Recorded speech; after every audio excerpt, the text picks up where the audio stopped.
Hello friends, welcome to GS career academy. आज है 26 फरवरी 2022 और 26 फरवरी के करंट अफेयर से रिलेटेड जितने भी इम्पोर्टेंट क्वेश्चन बन सकते हैं उन सभी को इस वीडियो में डिस्कस करेंगे।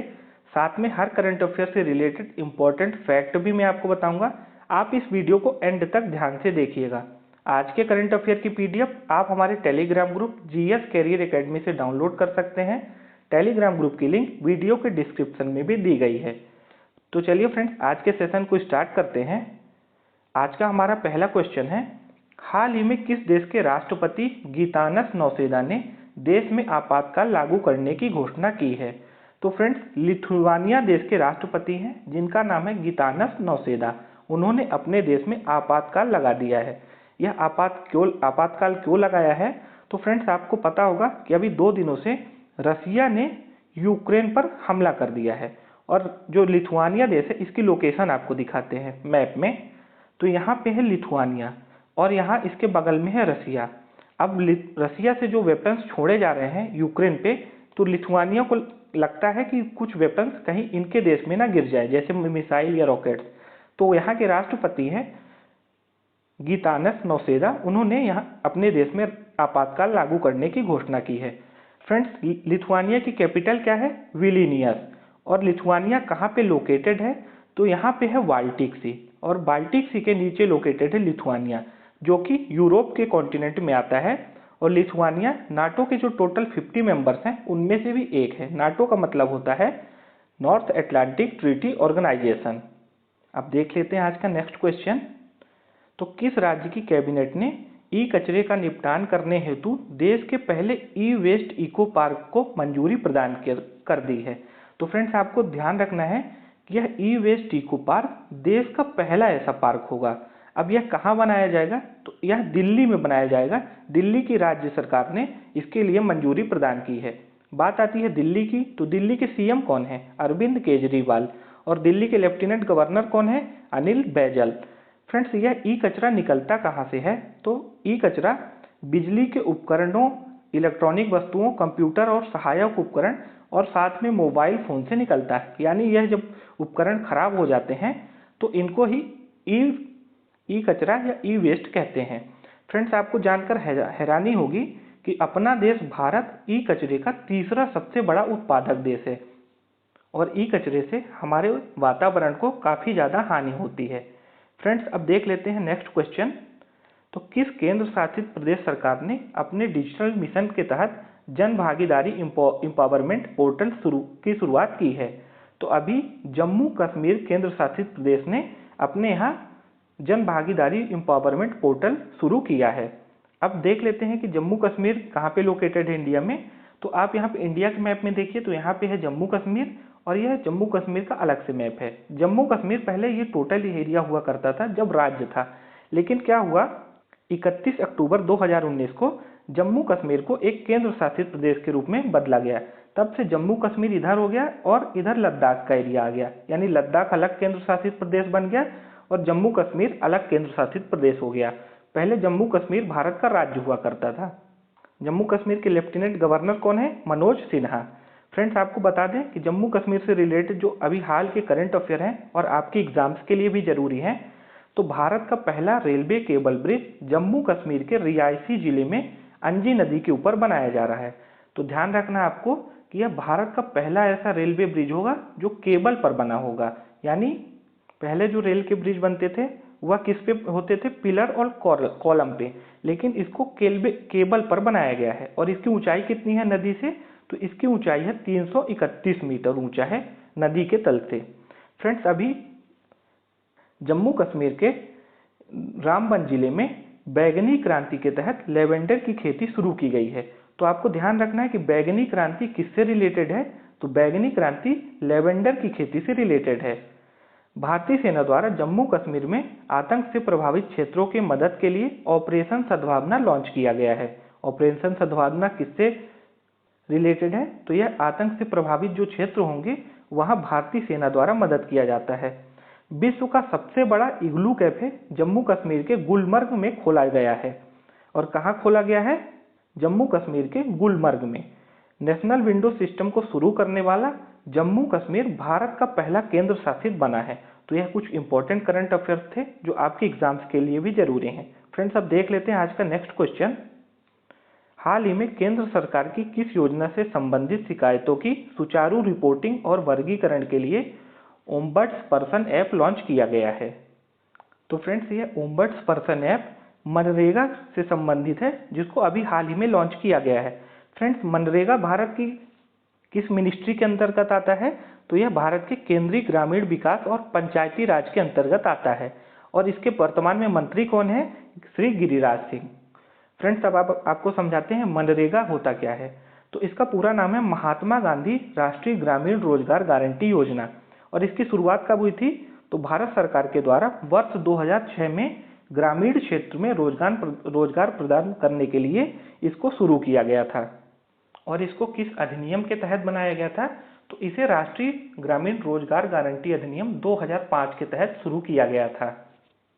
और फ्रेंड्स, यह रोजगार की कानूनी स्तर पर गारंटी देने वाला विश्व का सबसे बड़ा सामाजिक कल्याणकारी कार्यक्रम है। नेक्स्ट क्वेश्चन है आज का। 25 फरवरी से नौसेना यानी इंडियन नेवी का मिलन 2022 अभ्यास कहाँ शुरू हुआ है? तो इंडियन नेवी का यह अभ्यास अभी 25 फरवरी से विशाखापट्टनम में शुरू किया गया है। आगे बात कर लेते हैं कि इंडियन नेवी का इस मिलन 2022 अभ्यास कार्यक्रम के लिए उद्देश्य क्या है?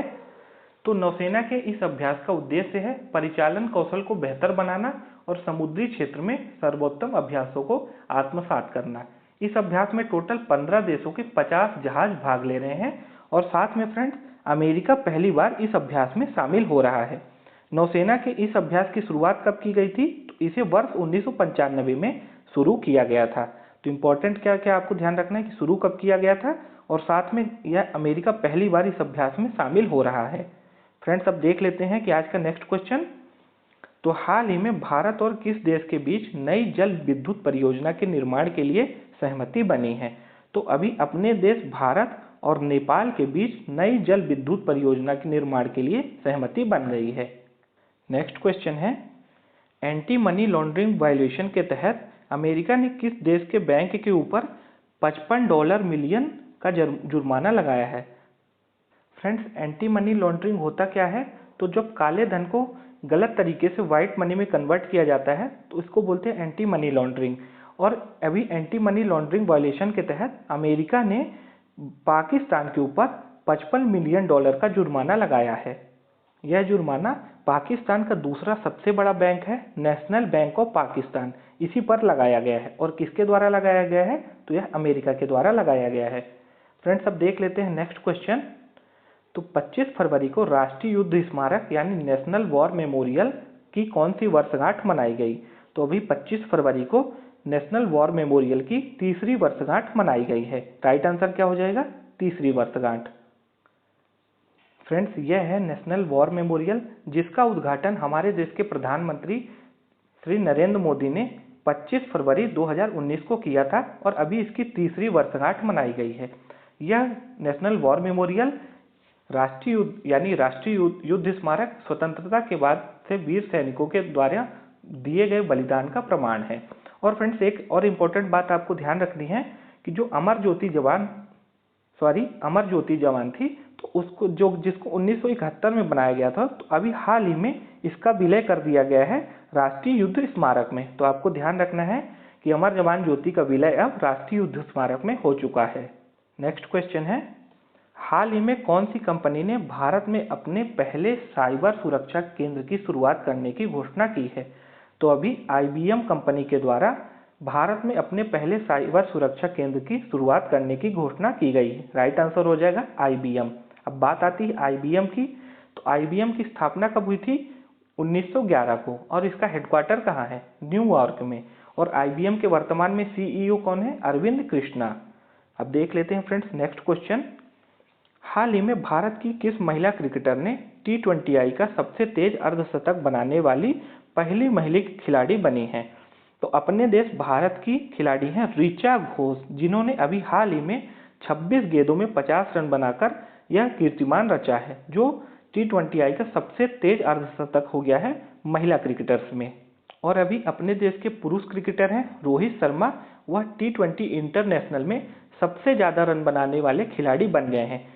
रोहित शर्मा ने विराट कोहली और मार्टिन गप्टिल को पीछे छोड़कर इस लिस्ट में नंबर 1 का स्थान हासिल किया है, जो कि सबसे ज़्यादा रन बनाने वाले खिलाड़ी बन गए हैं किसमें, T20 इंटरनेशनल में।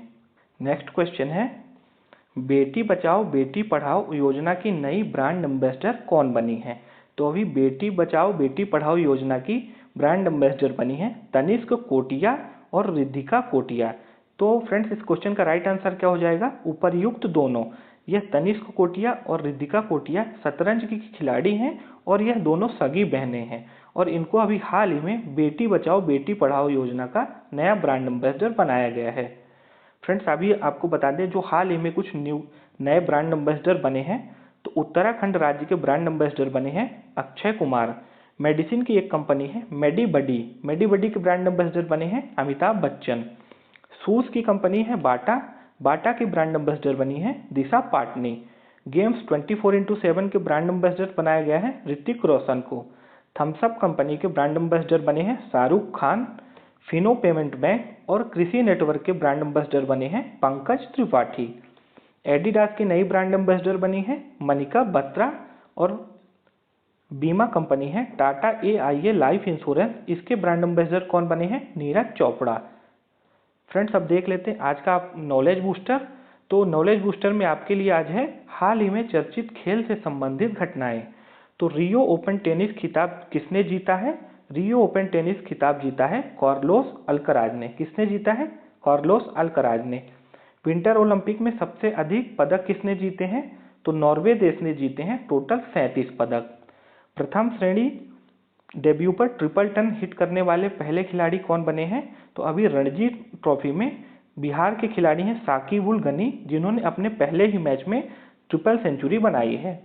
सीनियर नेशनल वॉलीबॉल चैंपियनशिप 2021 और 22 का खिताब किसने जीता है, हरियाणा ने। 2021 फीफा क्लब विश्व कप चैंपियन कौन बना है, तो यह 2021 फीफा क्लब विश्व कप चैंपियन जो अभी 2022 में आयोजित हुआ था, इसका चैंपियन बना है चेल्सी।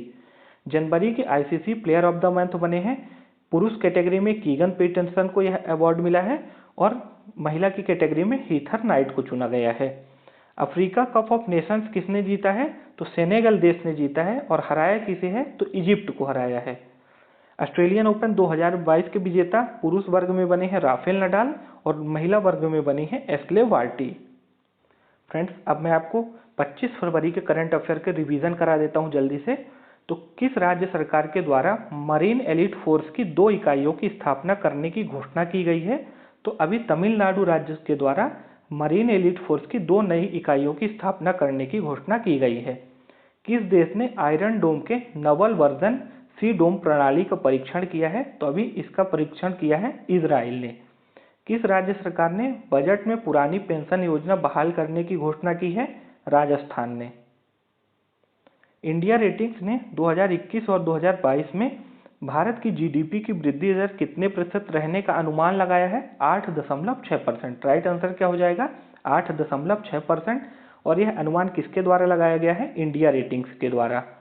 24 फरवरी 2022 को प्रधानमंत्री किसान सम्मान निधि योजना के कितने वर्ष पूरे हो गए हैं, तो अभी 3 वर्ष पूरे हो गए हैं। फ्रेंड्स थोड़ा सा यहाँ पे टाइपिंग मिस्टेक है, तो अभी इस सम्मान निधि योजना के किसान सम्मान निधि योजना के 3 वर्ष पूरे हो गए हैं। और यहाँ से आपका अगला क्वेश्चन है, भारत के तमिलनाडु के वरदराजा पेरुमल मंदिर से चोरी हुई 500 साल पुरानी कांस्य से निर्मित हनुमान जी की प्रतिमा किस देश से वापस लाई जाएगी, तो यह हनुमान जी की 500 साल पुरानी प्रतिमा ऑस्ट्रेलिया में एक खरीदार के पास मिली है और इसे अब वापस लाने का ऐलान किया गया है हमारे देश के संस्कृति मंत्री जी किशन रेड्डी द्वारा। नेक्स्ट क्वेश्चन कल का था, हाल ही में नदियों में night navigation mobile app launch करने वाला देश का पहला राज्य कौन बना है, असम। असम ने नदियों में नाइट नेविगेशन मोबाइल ऐप को लॉन्च किया है। भारत के किस राज्य में बनी डॉक्यूमेंट्री बिफोर आई डाई को जर्मनी में अवार्ड मिला है, तो यह डॉक्यूमेंट्री फिल्म हरियाणा राज्य में बनी है। कहाँ बनी है, हरियाणा राज्य में। और यह डॉक्यूमेंट्री फिल्म किस पर आधारित है, तो यह जो हमारे कंट्री या हमारे वर्ल्ड में पशु पक्षी विलुप्त हो रहे हैं उसी पर आधारित है, बिफोर आई डाई। तो फ्रेंड्स आज हमने 26 फरवरी के सभी इंपॉर्टेंट करंट अफेयर्स को डिस्कस किया और साथ में स्टैटिक जीको को भी कवर किया। आई होप कि आपको यह वीडियो पसंद आई होगी। तो फ्रेंड्स, आप भी इस वीडियो को लाइक करना मत भूलिएगा और अगर आपने हमारे चैनल को अभी तक सब्सक्राइब नहीं किया है तो सब्सक्राइब जरूर करिए और आप जुड़िए जीएस कैरियर एकेडमी के साथ, जहां आपको डेली करंट अफेयर्स मिलेंगे और साथ में अन्य एजुकेशनल वीडियोस भी मिलेंगी। फ्रेंड्स, आप हमें अदर मीडिया प्लेटफॉर्म पे भी फॉलो कर सकते हैं, जहां से आपको आने वाले आपके एग्जाम्स के लिए जरूर मदद मिलेगी। तो मिलते हैं फ्रेंड्स फिर नेक्स्ट वीडियो में। तब तक के लिए आप सभी को जय हिंद, वंदे मातरम।